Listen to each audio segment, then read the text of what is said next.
Alors, le fleuve Niger, il est très important pour l'économie malienne, mais pas seulement, même l'économie de l'Afrique de l'Ouest. Parce que quand vous prenez le fleuve Niger, comme on parle de connaissances scientifiques, le fleuve Niger, c'est d'abord 9 pays qui le partagent. Okay.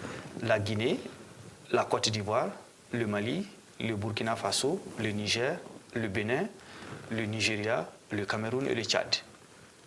Alors, un fleuve, ça draine toujours ce qu'on appelle un bassin versant, une surface géographique où quand les pluies tombent, les pluies vont aboutir, les écoulements vont aboutir au fleuve. Donc ça fait 1,2 million de kilomètres carrés.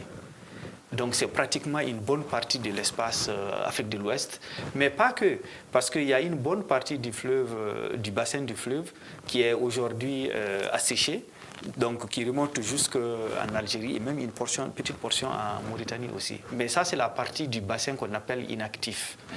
Parce que ce bassin est inactif parce que les pluies ne contribuent plus aux écoulements dans le fleuve. C'est la raison. Sinon, si vous ajoutez tout ça, ça fait 2,5 millions de kilomètres. C'est quand même gigantesque. Okay.